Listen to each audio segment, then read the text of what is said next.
Welcome to English Through History. If you enjoy the content, please subscribe or leave us a review. It helps us to create more content and is appreciated by our small team here. The Gwangju Massacre, also known as the Gwangju Uprising or the May 18th Democratic Uprising, is a tragic and pivotal event in South Korean history that took place in May 1980. This massacre is a symbol of resistance and a reminder of the struggles for democracy in South Korea. In today's episode, we will delve into the details of the Gwangju Massacre, exploring its historical context, the causes, the events, and the aftermath.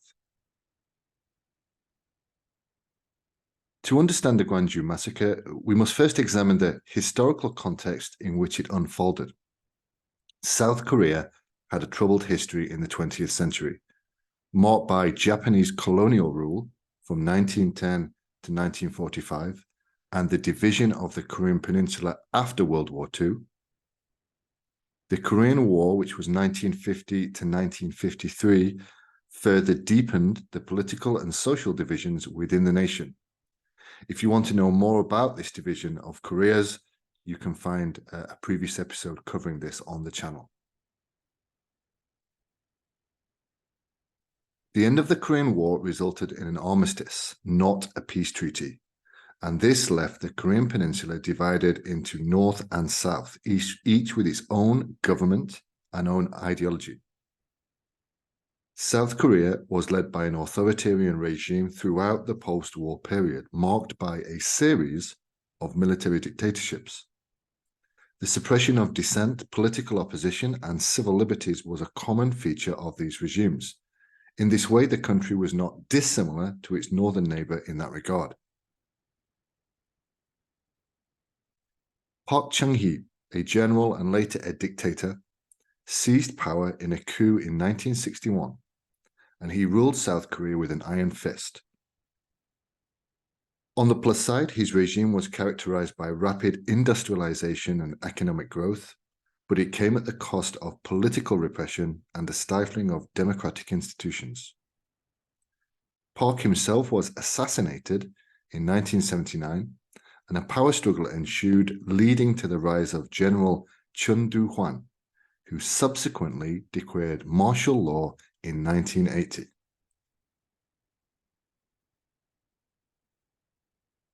Several factors contributed to the eruption of the Gwangju Massacre. First and foremost was the demand for democracy. South Koreans had long been yearning for political reform, and their frustrations with the authoritarian rule of military regimes had reached a boiling point.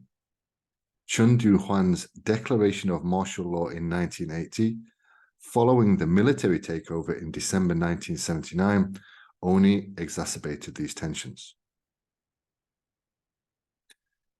The second aspect is the local context in which the Gwangju played a significant role in the uprising. Gwangju itself is a city in the southwestern part of South Korea, and it had a history of political activism and a strong sense of regional identity. The people of Gwangju felt marginalized and oppressed by the central government in Seoul. When martial law was imposed, many in Gwangju saw this as a direct threat to their aspirations for self-determination and democracy. The Gwangju Massacre began in earnest on May 18th, 1980, when students and citizens took to the streets to protest against the military government and demand democratic reforms. The initial protests were met with harsh repression, with the military employing tear gas and batons to disperse the crowds. However, the use of force only further galvanized the people of Gwangju. As the protests escalated, the significant turning point occurred on May the 21st, when citizens, armed only with homemade weapons, fought back against the military. The city of Gwangju effectively became a battleground as the military attempted to regain control. Tanks and troops were deployed in an attempt to crush the uprising. The situation in Gwangju grew increasingly dire, with reports of numerous casualties, including civilians, students, and soldiers. The military's response was characterized by brutality and a complete disregard for human rights. Many protesters were arrested, beaten, or killed. Hospitals became so overwhelmed with the injured that the city descended into chaos. The massacre continued for several days, with Gwangju effectively cut off from the outside world, and the media was heavily censored. It wasn't until May 27 that the military managed to quell the uprising, but the damage had already been done. The exact number of casualties still remains a subject of debate, with estimates ranging from several hundred to over 1,000 killed and thousands more injured. The Gwangju Massacre had a profound impact on South Korean society. It served as a catalyst for the pro-democracy movement and led to increased public demands for political change. Despite the brutal suppression of the Gwangju uprising, it ultimately helped galvanize the push for democratization in South Korea. In the wake of the Gwangju Massacre, public outrage and protests spread throughout the country. Activists, intellectuals, and religious leaders all joined forces with the citizens to call for an end to military rule and the establishment of a democratic government. The political landscape began to shift, and pressure mounted on the government to open up the political system. One of the most significant consequences of the Gwangju Massacre was the June democracy movement. On June the 10th, 1987, South Korea held parliamentary elections, which were heavily manipulated by the government, and this blatant interference in the electoral process sparked a massive wave of protests known as the June democracy movement. More details on this can be found in earlier episodes on this channel. The protesters demanded free and fair elections and an end to authoritarian rule.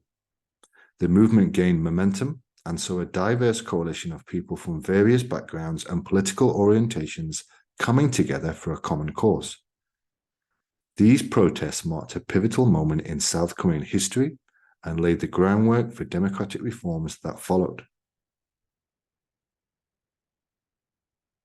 The Gwangju Massacre played a critical role in shaping the path of democracy in South Korea. The pressure from the people, as well as international condemnation for the massacre, forced the government to make concessions. On June 1987, President Chun Doo-hwa announced that South Korea would transition to a more democratic system. The legacy of the Gwangju Massacre continues to resonate in South Korean society. The city of Gwangju in particular has become a symbol of resistance and a beacon of hope for democracy. The May 18th Memorial Foundation was established to honor the victims and preserve the memory of the uprising.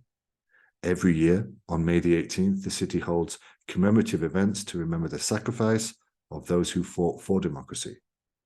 Furthermore, the Gwangju Massacre serves as a constant reminder of the importance of upholding democratic values and protecting human rights.